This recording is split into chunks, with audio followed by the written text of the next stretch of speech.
As a Black business owner, I want to be in North Minneapolis and help provide jobs. At MP Uptown, we pay above living wages, hire people who have made mistakes in the past, and believe in social justice.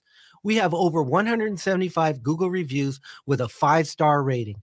Let us handle your next print project because when you support our business, you support the community.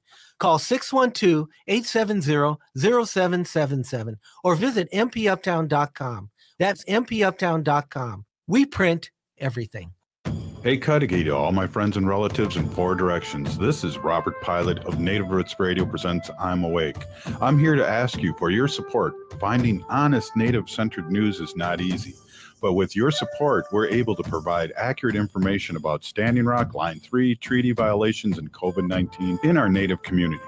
Please visit Native Roots Radio Network on Patreon and donate if you can. That's Native Roots Radio Network on Patreon. Pinigigi, and thank you for your support.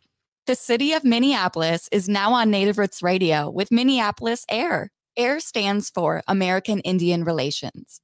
Host Christine McDonald talks to people about important things affecting the city's Native communities. Minneapolis AIR dives into topics like public safety, public health, elections, and so much more. Tune in to Minneapolis AIR on Native Roots Radio from 5 to 6 p.m. on the second Wednesday of every month, right here on AM 950.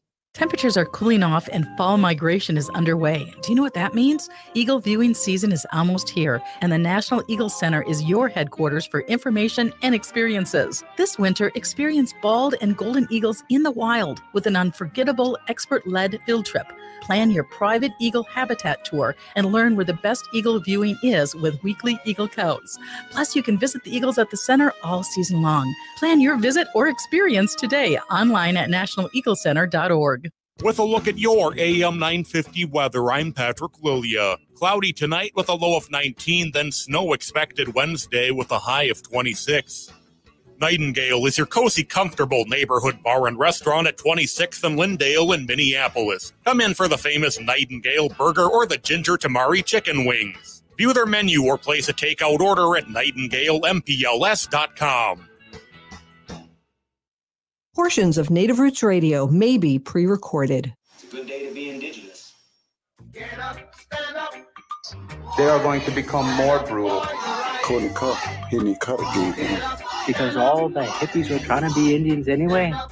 They're going to become more repressive because it's a matter of dollars and their illusionary concepts of power. Hey, Victor. We must live in balance with the earth. And also with recent happenings at Wounded Knee. I am awake. Welcome to Native Roots Radio presents I'm Awake, and I'm your host, Wakanja Hade. Aho, hey, Kargi. Welcome to all of our friends and relatives in 4 directions. You are listening to Native Roots Radio presents I'm Awake. We discuss local and national Native news and events here on Native Roots Radio. This portion of the show is supported by Native Roots Radio Network on Patreon, supporting honest Native news, stories, and events from Natives themselves. Native Roots Radio Network on Patreon.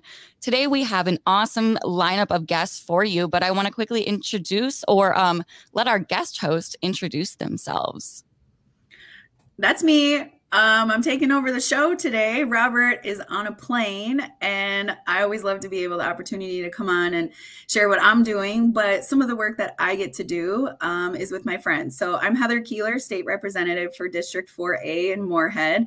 But I'm so much more than that. I'm a spud mom. I do a lot in the community, public speaker. I just actually signed up to do door dashing. And so I'm a woman of many traits, really. But when I got the opportunity to bring some guests on, I thought, what else than some of my classmates? A lot of us are going into our 3rd re-election, and it's kind of crazy to think that. Me and Cedrick were just talking about like how young our kids were when we ran first and how that plays a role in it. So my first guest is actually my seatmate on the House floor, which means we get into a lot of trouble together, good trouble.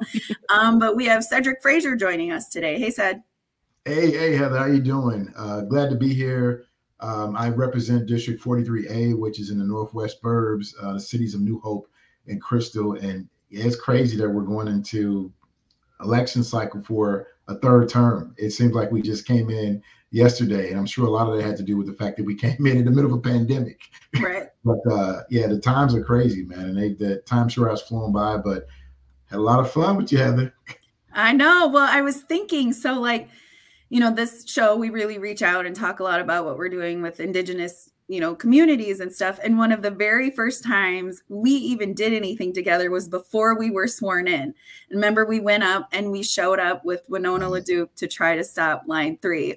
Tell me, like, as you reflect on that, what was that moment like for you, and kind of how did that launch the way that you show up? Because you're a huge ally in the work that we do, supporting our tribal nations and tribal communities. Yeah, well, I always think a big part of the work that we do is about showing up for those that we represent, showing up for those that we advocate for when they need us in those moments, to show that they're not alone and to amplify the situations or the struggles that they're going through, to try to put resources there or just get them the support that they need. One thing I remember about that was, it was cold. It was. And I remember when we were there causing good trouble, and we were pushing back on some of the private hired security that they had, that I think was from Texas, that was trying to get us to leave the spot, and thinking, and I think they actually called state authorities on us. And I thought, we might get arrested today. Yeah. But there was no fear. It was about, we were in the right place at the right moment, doing what we should be doing. I mean, the reason we were running was for that specific reason, to ensure that we were going to be able to help people. And that's what I take away from that day. Well, and now talk about the committees that you sit on, and how just some of those experiences really shape the conversations that you're able to have and lead, and some of the maybe even amendments, that you've put into some of your bills with that community in mind. Well, I sit on the Public Safety Committee. I sit on the Education Policy Committee. I sit on the Judiciary Committee, and I sit on the Economic Development Committee. And obviously, all of those things, when we think about the issues that we face in our state in terms of disparities that particularly impact our Indigenous communities and our Black and Brown communities, most of our work is trying to figure out ways to disrupt and to reverse those type of disparities that we have in our state. And I think from a public safety perspective, I'm always trying to ensure that we focus on the way that whatever our policies are doing, that they maintain the sovereignty of our tribes, but also provide access to the resources that we're putting in those spaces. And I know you and I often ask you, or Chair Becker Finn, in terms of trying to really make sure I have a good pulse and a good understanding of what's needed. And I know I often reach out and say, hey, here's some policies that I'm thinking about. I need to talk to a tribal leader to see how this may impact them, or if there's something that I'm not paying attention to that would impact the way the tribes are going about their business. And of course, you all have always been able to help me make those connections and to make sure that we're creating policy that's going to be very helpful, for everyone in the state of Minnesota, but particularly for our sovereign tribes here.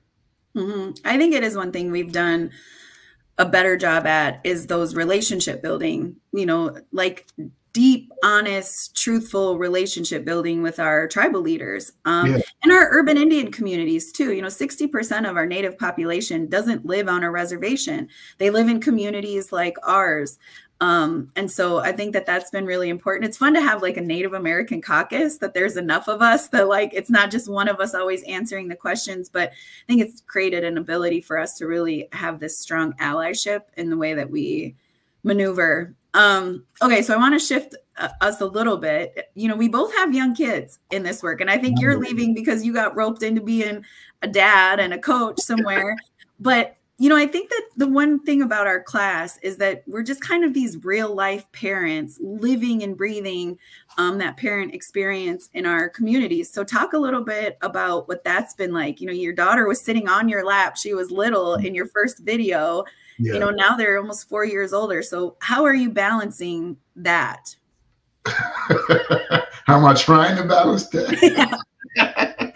I try very hard. I'll say that. Yeah. It is a constant, something I have to pay constant attention to and focus on, and be intentional about it. Like you said, tonight, I'm helping to coach a basketball team for my 9-year-old.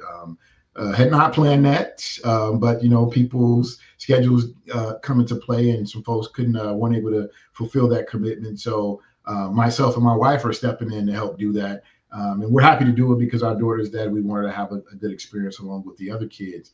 But just in terms of, because we are engaged as parents and we're youngish parents, relatively speaking, when we're making policy, I mean, we're still going to PTA meetings, we're still going to parent-teacher conferences, we're still getting those emails from school districts. So it's top of mind for us, and we understand what parents are going through and what student needs are. And I think it's very beneficial in terms of being able to be in tune with and have a kind of finger on the pulse of what folks actually need to make their lives better and to provide the best they can for their kids and to give our students the best opportunity possible in our educational systems. Mm-hmm. I agree. I feel like it's always crazy when we sit in these meetings or conversations. I would say particularly at like our education policy table. Both you and I sit at that table together. And there's a lot of times that people will say things and we just know like, you're not in tune with the current day education system, right? When it's like, oh, well, when my kid went to school 20 years ago, this is how it was. Well, that's not how it is anymore, And so like one of the things that I take a lot of pride in out of the Education Policy Committee was the fact that we did an entire article around Indian education for all. And making sure that, kids can wear their eagle feathers when they graduate, that we can have traditional tobacco in schools because it's not commercial tobacco. I mean, there's spiritual understanding with that. But what are some of the biggest takeaways that you had, just in your first, 3 years going into fourth year, and kind of how do you plan to relaunch your reelection campaign? I mean, I think it's just that, and I know we're coming up on time here. It is the idea and the fact that we have the ability to bring these lived experiences into the room, right? And we're talking about making policy in real time to really address the needs of the people in Minnesota, and particularly our young people in Minnesota. And that's kind of what I'm going to take away from this, and let that continue to be the energy that pushes me into the next election cycle. Is that we did a lot of work this past session. We're not going to go over all that. You can ask our other colleagues about it. But what I know is there's still a lot of work to be done. Right. So give us the website that people can check you out on your reelection campaign if they want to donate, volunteer, or anything like that. Okay. Well, website, cedrickfrazier.org. Check me out at Cedrick Frazier, all my social media pieces. Check me out, follow me, support, ask me any questions. I will be responsive. Awesome. Thanks, Ed. All right, everybody. Good to see you. We got to take a quick break, but you are listening to Native Roots Radio Presents I'm Awake. Stay with us. I heard sex trafficking happens a lot in Indian country. What is that? Here are some of the real reasons why sex trafficking happens in Indian country. Unequal gender roles that were forced on us by colonization. Communities don't have enough resources. Silence around domestic and sexual violence. Lack of attention and justice for missing and murdered Indigenous people. There's a lot of behavior that keeps our communities out of balance. These are just a few true reasons why Native communities are targeted by traffickers. When these acts of violence happen in our communities, it opens us all up for exploitation. Sponsored by the Minnesota Indian Women's Sexual Assault Coalition. Hey, if you're like a lot of people, you're probably relieved that the holiday celebrations are over. But there's one thing that might stay with us from the holidays besides all those gifts, and that's COVID-19. Numbers from COVID are going up as we spend more time inside. And Native Americans are seeing even bigger case spikes. With all the indoor celebrations over the holidays, you may have unknowingly been exposed to someone with COVID-19. That's why it's important to stay vigilant. If you notice any symptoms like a fever,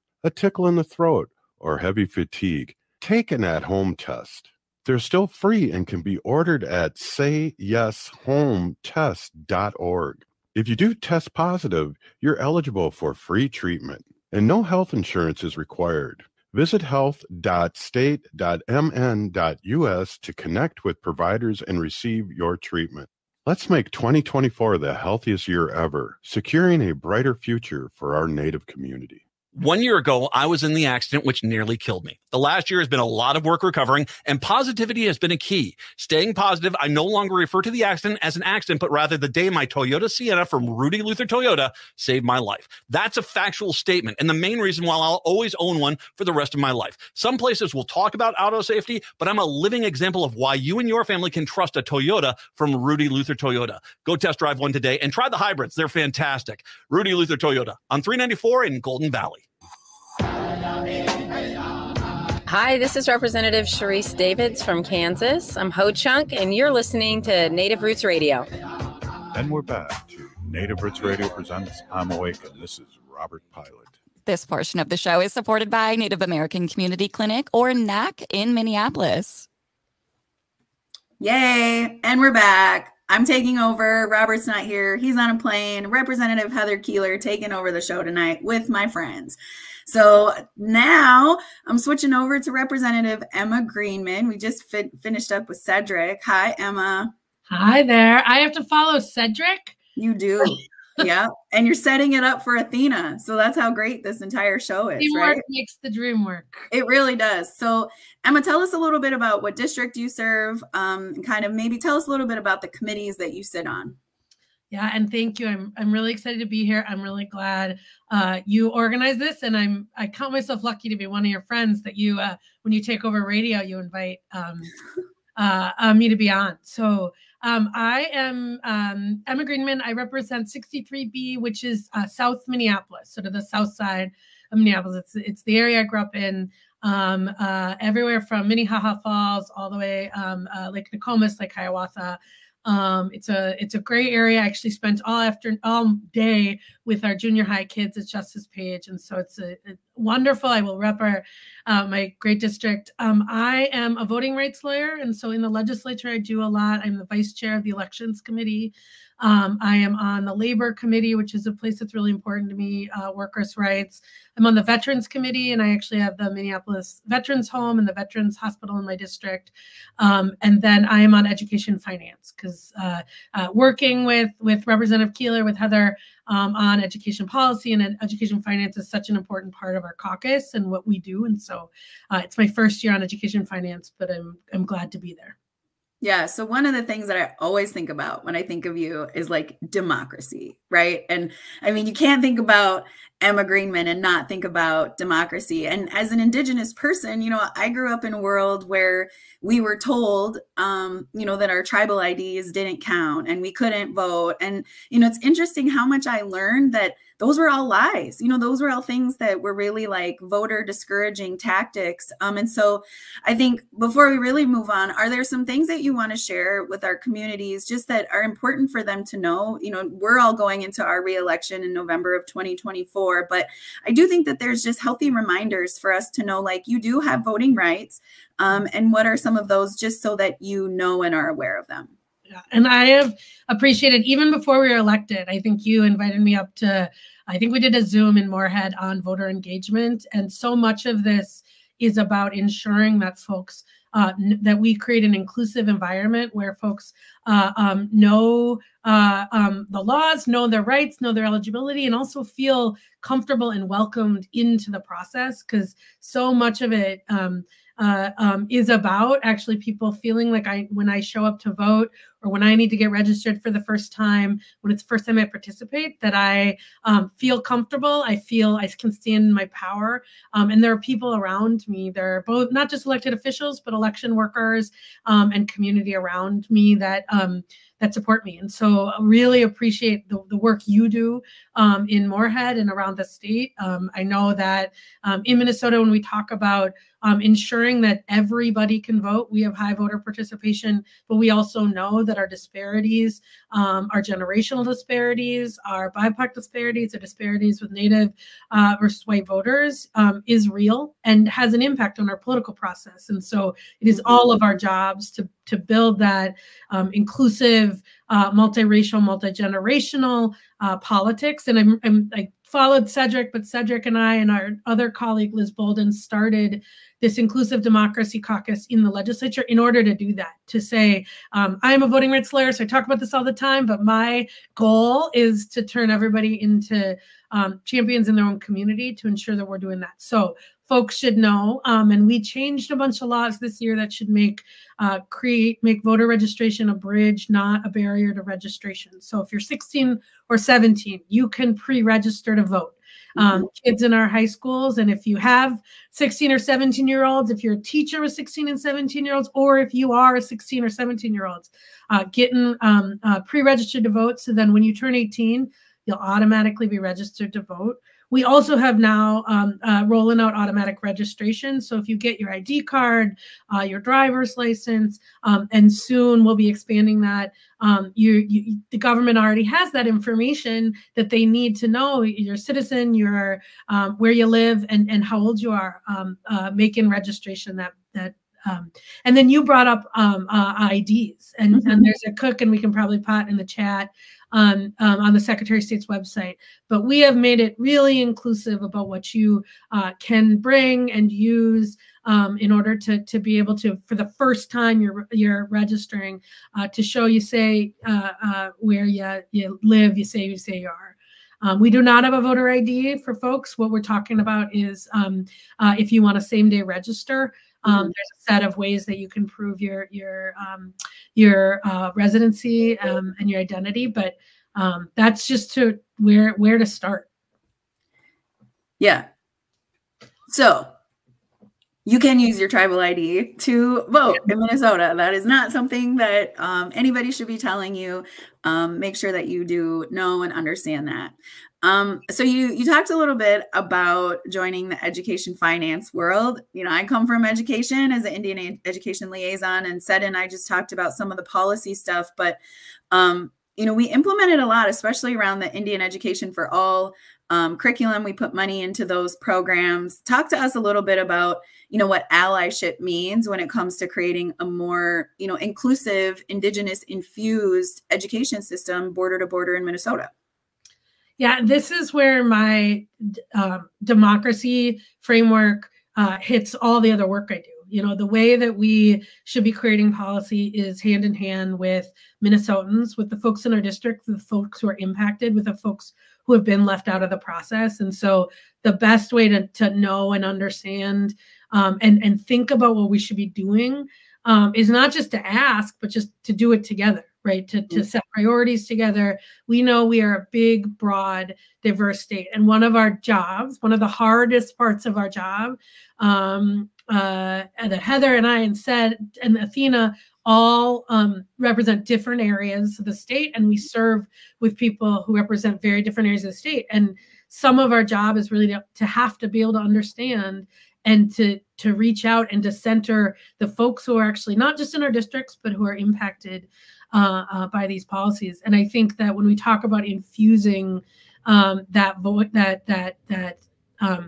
priority, we're also talking about the voice, right? And not just the amazing Heather Keelers of the world or the Alish Kozlowskis of the world, but also the folks who are impacted, the students, the teachers, the families, the parents, you know, I did a lot of work with hourly school workers, and we made sure that on our campuses and in our tribal colleges, those folks were protected when we do all the other work we do. And so listening to all the folks who are impacted, which is, you know, an important part of our job and our work. And I think that's how we reach the best policy decisions. Because it's how we understand where we need to go and what we should be doing and bringing those communities together, right? One of the things I will say that I've told Heather this a lot, but I am really, really proud of the MIFPA bill that we passed. But one of the things I'm most proud of is how we passed it and how, particularly through Heather's leadership, and I'm not just saying this because I'm on with you, you've heard me say this before, but it was an opportunity to really engage our entire, all of our communities. We did some work in my own community of really understanding our history and how it systemically impacts the now and how we need to change that. And that bill, I think, allowed us to have a conversation that was deeper and is educational and also activating as we move forward. And so that is my long-winded way of the way that we do this is centering the people who are impacted by the policy we create. Right. I think you bring up a good point because MIFPA, which is the Minnesota Indian Family Preservation Act, was the Minnesota version of the national ICWA when it was under Supreme Court jurisdiction, and we just didn't know what was going to happen. That, you know, I really took it back to my roots of just educating people about Indigenous history and why it was so important. You know, a lot of people don't know that Indigenous people are the only politically protected class of people, and that, you know, we've had generations and decades of the government trying to dissolve us as humans. And so really getting a full green board in the House in the middle of session came because we educated each other. And it was, not in my representative hat, in my other world, when I do my two feathers educating, it is amazing to me how much people just didn't learn about us in the education system and how that plays out in their decision-making factors, right? And so, we're educating grown adults about things that we should be learning in our K-12 systems. And so I do appreciate that you continue to help educate your community about that work, because education is really a lifelong thing. So quickly before we wrap up. I just want to say on that, after spending all day with the junior high, they have a year of Minnesota history that I didn't have when in the same school district. But also when I was asking 7th and 8th graders, what do you talk about? What they said was, we talk a lot about the history of Minnesota as Dakota and Ojibwe land. And it was just like coming out, but that was not the education. I grew up we had a pretty liberal education, but I did not have that. And so it is really exciting to see that actually change the next generation of education, because I think it'll change the next generation of policymaking and government and democracy.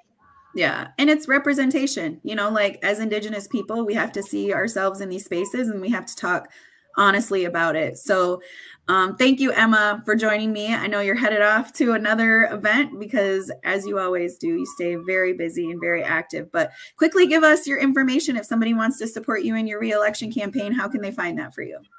My campaign website is Emma Greenman, at Emma Greenman, .com. I gotta get used to that. EmmaGreenman.com. Or you can find me on Twitter or Facebook at Emma Greenman. And yeah, we are always looking for, in a district like mine, we're also doing a lot of work to support folks like Heather and others, and also to make sure that at the top of the ticket, we have good pro-democracy, pro-worker, pro-family candidates that are going to do right by our people. Sounds good. We got to wrap up. We'll be back in a minute. Thanks, Emma. Thank you. Unveil the captivating world of Native photography at the Minneapolis Institute of Art. Their new exhibit, In Our Hands, Native Photography 1890 to Now, turns the camera around and puts Native photographers in control, featuring hundreds of photographs captured by generations of First Nations, Métis, Inuit, and Native Americans. You'll view the world through their lens, revealing the beauty and complexity of Indigenous heritage. Don't miss this incredible experience. Visit In Our Hands at the Minneapolis Institute of Art now through January 14th. For more info, visit artsmia.org. Hi, I'm Claudia with MinSure, Minnesota's official health insurance marketplace. With MinSure, you can compare health plans from multiple companies and get free help from a trusted expert. Whatever health plan you choose with MinSure, it's guaranteed to cover essential benefits, so you can get the care you need. See if you qualify for discounts, available only through MinSure. If you need quality, comprehensive health insurance, get started now at minsure.org. As we age, it's important to invest in our health and to help protect it. Like the flu, COVID-19 is always changing. That's why it's important to stay up to date on your vaccines. By getting the flu and COVID-19 vaccines, you can renew your body's defenses and lower the risk of getting sick. Get your health boost and protect yourself against the flu and COVID-19. Find vaccines near you at vaccines.gov. That's vaccines.gov. Hi, I'm Claudia with MinSure, Minnesota's official health insurance marketplace. With MinSure, you can compare health plans from multiple companies and get free help from a trusted expert. Whatever health plan you choose with MinSure, it's guaranteed to cover essential benefits, so you can get the care you need. See if you qualify for discounts, available only through MinSure. If you need quality, comprehensive health insurance, get started now at minsure.org. As we pack away the ornaments and bid farewell to the holiday season, it's time to unwrap the gift that keeps on giving, getting protected by a COVID-19 vaccination. This is your chance to make a difference, especially as our Native communities face higher COVID numbers. Those higher numbers underscore the need for collective action. So answer the call and get vaccinated. The latest vaccines are not just authorized, but they're proven effective against the current variants. This is extra protection, even if you've already had previous vaccines, since previous vaccines will eventually wear off. Plus, the new shots are FDA approved for ages 6 months and up. A COVID vaccine is not just a shot. It's a pledge to safeguard the wisdom and stories handed down by our elders. So join the movement, get vaccinated, and make 2024 the healthiest year ever, securing a brighter future for our Native community.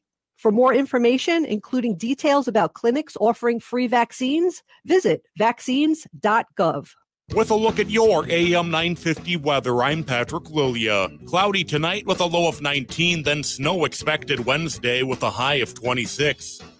Nightingale is your cozy, comfortable neighborhood bar and restaurant at 26th and Lindale in Minneapolis. Come in for the famous Nightingale burger or the ginger tamari chicken wings. View their menu or place a takeout order at nightingalempls.com.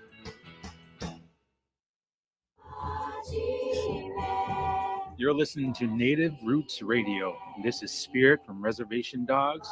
Get up and listen.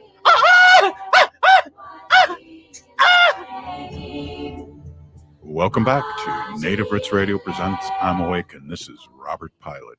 This portion of the show is supported by the Minnesota Indian Women's Sexual Assault Coalition. Hello, everyone. It's Heather Keeler taking over the show. Robert's on a plane, and we're making this fun.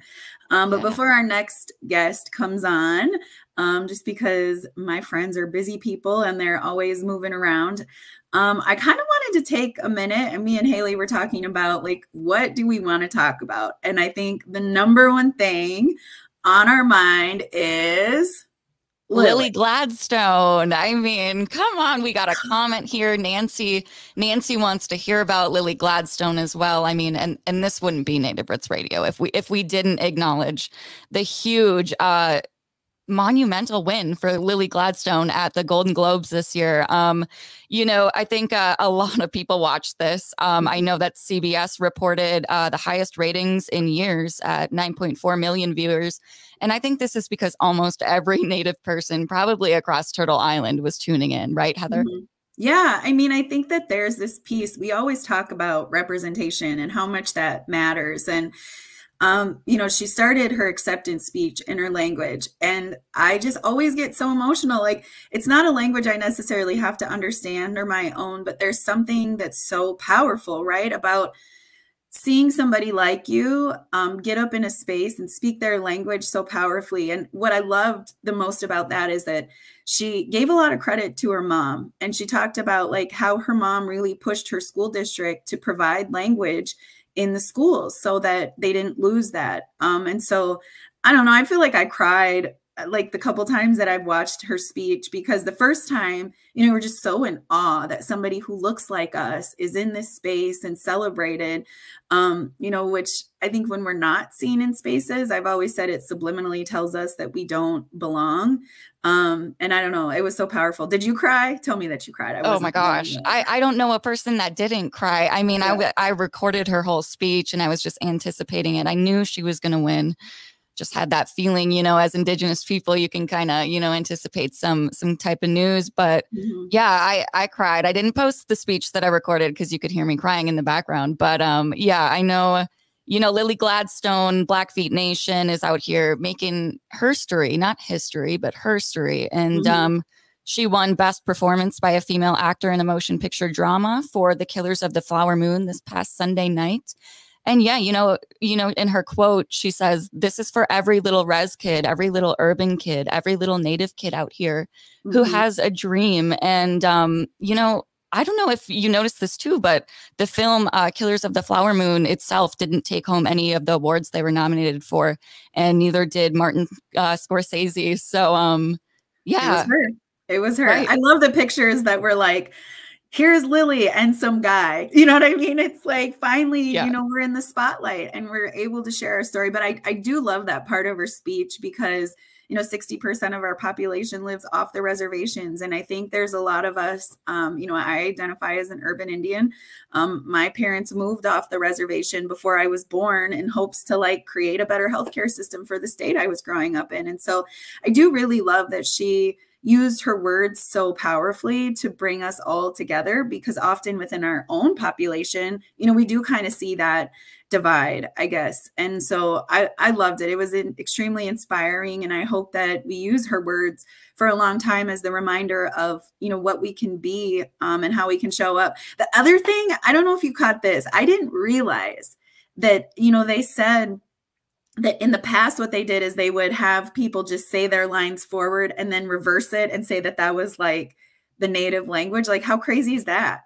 Yeah, I didn't know that either. I feel like there could have been at least a bit more effort when trying to portray native language, because it's so different. I mean, each tribe kind of has its own language, and it's very different. And language is, you know, it's hard to learn, but language is culture back. It is everything. It is healing.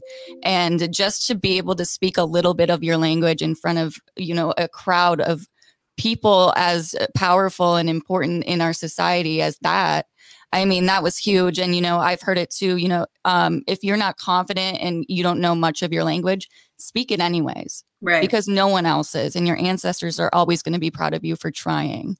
I don't know if you caught this too, Heather, but the host, Joy Coy was the host. And in his opening monologue, he said, what I did learn from that movie was that white people stole everything. You stole the land, the oil, the entire premise of the movie. And I thought that was hilarious. I know Martin Scorsese's daughter next to him did not look too pleased, but I, on the other hand, had a pretty good laugh.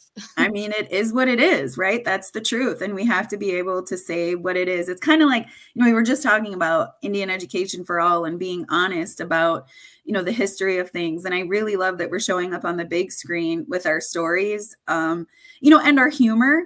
And we think of Reservation Dogs too, right? I mean, we're starting to see shows and movies that show up with us. I follow some different groups that are actually looking for Indigenous actors and actresses. And they're very firm that you have to be from that community and speak that language, and that we're not just like finding people to play our role, that we're actually like finding us to step into those spaces. And I think it's, you know, it's just another component of really educating, you know, the entire nation, really.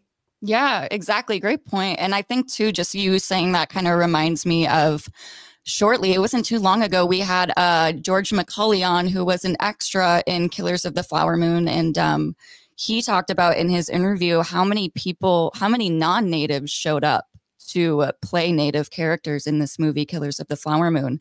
And the directors and everyone just immediately took one look at him and said, nope, turn you away. And they took, you know, all of the real native actors into a separate room. And it was quite surprising to hear that. We have a question here. Don wants to know which award Lily Gladstone won. Lily Gladstone took home Best Actor. Sorry, she took performance by a female actor in a motion picture drama. So yeah, we're just really, really proud of Lily. And I know too, Lily was in her high school yearbook voted most likely to win an Oscar.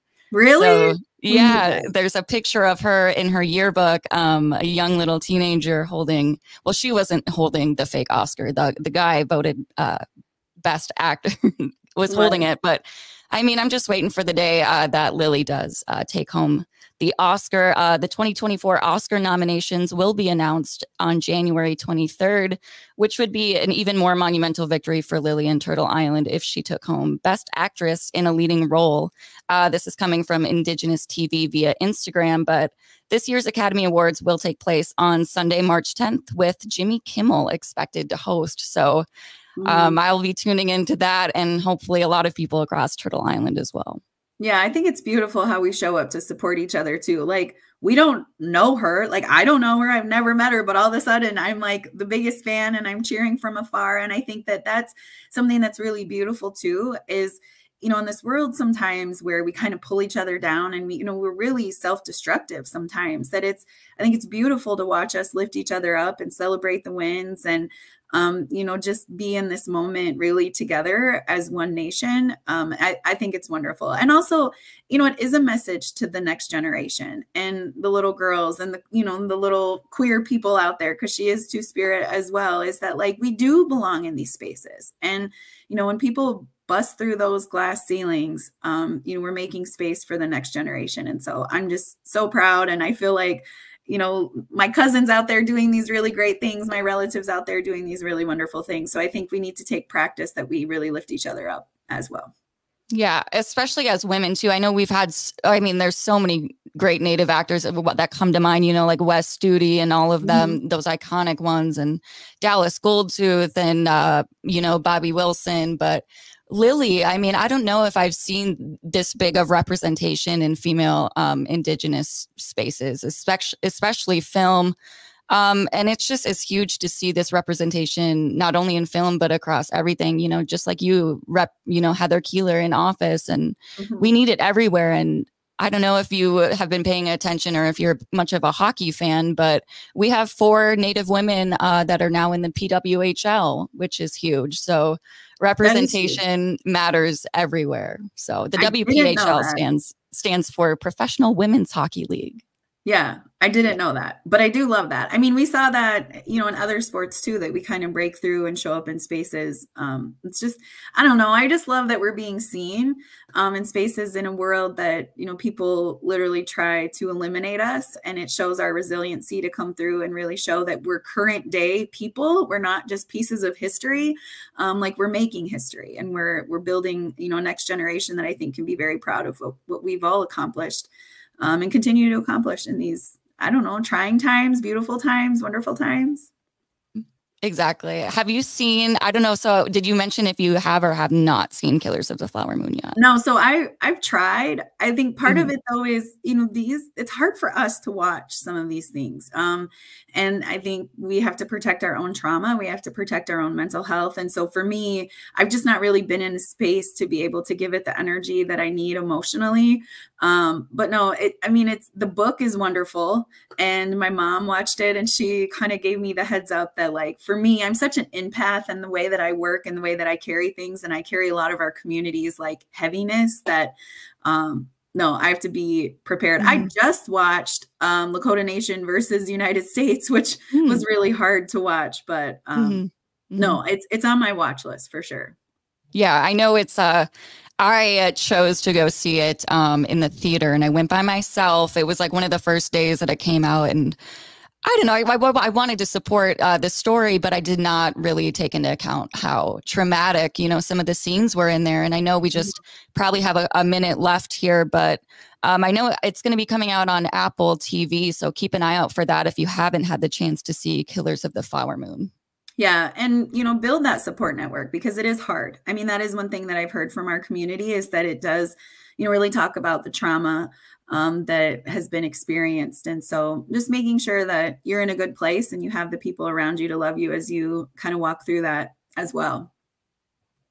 Yes, absolutely. Well, Heather, I know we have one more segment coming up after this next break that we're going to go to shortly. Do you want to announce who our last guest is here? Yeah, it's been really fun. So I'm bringing Athena Hollins on, Representative Hollins. She was also somebody else who was in my class. We all came in the pandemic. And so it's always fun to kind of watch us grow together. But she's the whip of the House. And so we'll talk about what that actually means, what her roles are, and what kind of some plans are moving forward in the next re-election that we all have.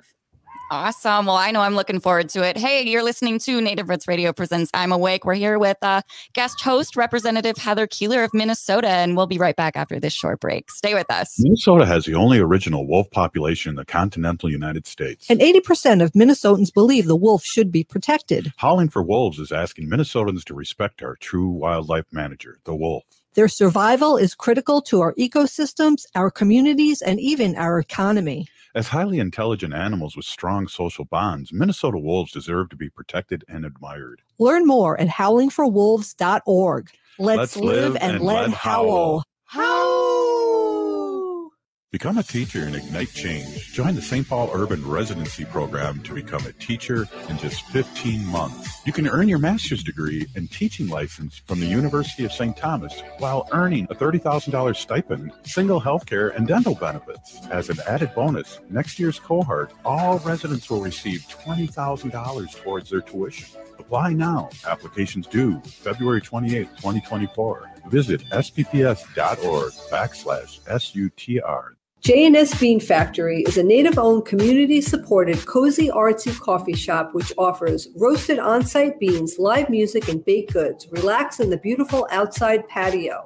City Pages writes, voted top 10 coffee shops. Tucked into a quiet corner of St. Paul's Highland Park neighborhood, this coffee shop roasts beans on-site from the best coffee-growing countries in the world. Located at 1518 Randolph Avenue, St. Paul. The good stuff. The city of Minneapolis is now on Native Roots Radio with Minneapolis AIR. AIR stands for American Indian Relations. Host Christine talks to people about important things affecting the city's Native communities. Minneapolis AIR dives into topics like public safety, public health, elections, and so much more. Tune into Minneapolis AIR on Native Roots Radio from 5 to 6 p.m. on the second Wednesday of every month, right here on AM 950.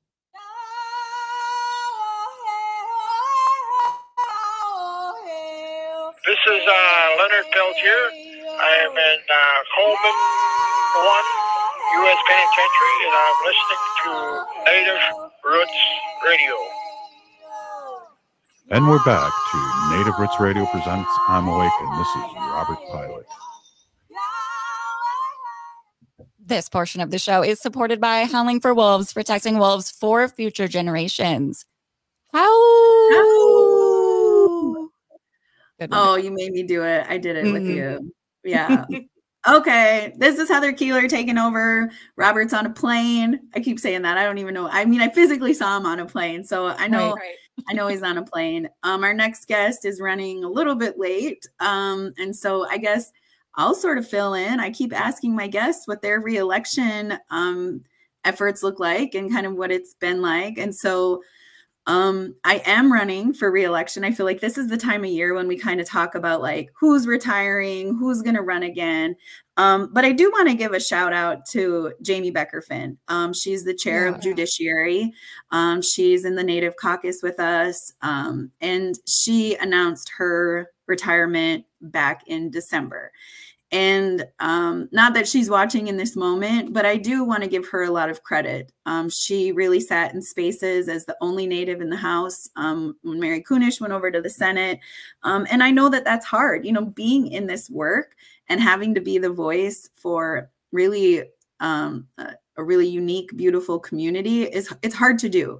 And I think she did a fantastic job, and I'm sad that she's leaving, but I'm so grateful for the opportunity to have to work with her. And so sort of left me no choice, right? Because like two of us can't leave at the same time. And there's a lot of like wheels that were spinning kind of in motion. So yeah, it's nuts that she's leaving, but I am running again. And so I know, right? I kind of feel like I'm half crazy, but also like it's fun to be able to do this. But some of the things that I think I'm the most like proud of is the work that we did. Like we mentioned earlier, we did Indigenous education for all. You know, working in the schools, Haley, I saw, you know, administrators tell our kids they can't wear eagle feathers when they graduate, or you know, just having funding to be able to support the needs that we had as students. We really are addressing mascots and making sure that, you know, we don't have mascots in the state that are harmful to our communities. And so I think it's little wins like that that make it a little bit easier to go back and continue to do the work. But the coolest thing is that we made Indigenous Peoples Day a state recognized holiday, and passed MIFPA into some pretty, I would say, solidified language so that our Native children can continue to be protected and placed with other Native families. Yeah, all really great things. And the whole not being able to wear your eagle feather, or, you know, I have a really great question that I've been kind of meaning to pick your brain. I know we've talked about mental health a lot with you on the show, and you're a huge advocate for that, as well as I am. What would you say for someone who's trying to advocate maybe smudging in maybe like say a therapy setting for some place, you know, across the state that might not allow that in a building where healing is supposed to happen. And as a cultural person, you know, what advice would you give that person to kind of speak their voice and speak their truth? I mean, that's an issue everywhere. I have been fighting this battle with the healthcare systems for a really long time.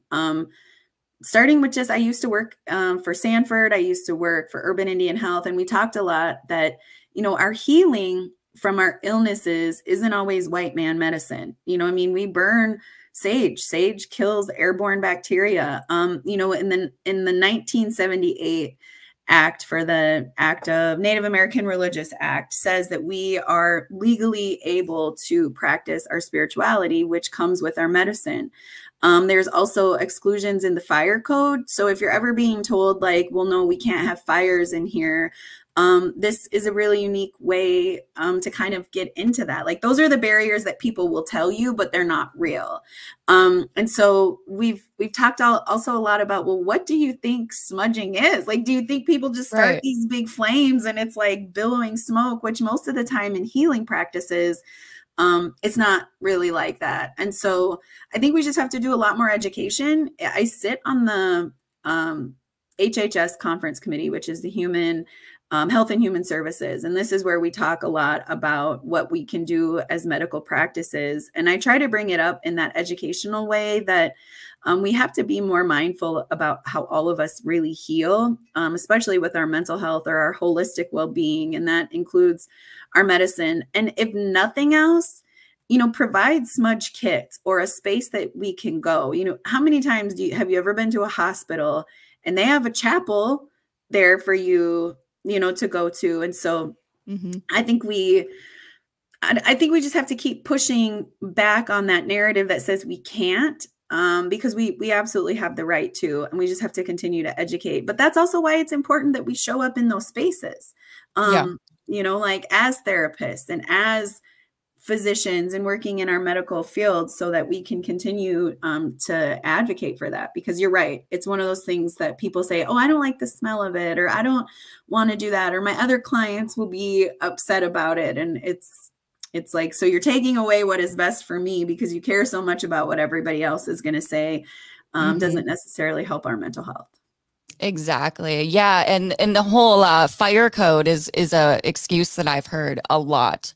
And it's hard. And then you're like, well, am I expected to go outside, in the winter to do this healing when everyone else can remain in the building? And I think too, when you're the only Native person in a space like that, it is kind of like, oh, I'm here to learn. I'm not, here to educate people. But it's also like, you kind of have a responsibility as the only Native person in there to, not like belittle but, educate, in a friendly way and stand up for your truth. And if not, your ancestors' truth and for the next Native person to come through that building or go through the program. So just thank you for your advice on that. And I hope, that helps someone else out there too, maybe going through the same thing. It's always so hard because I feel like when you're the only Indigenous person at a table, you have to do so much more than just your job.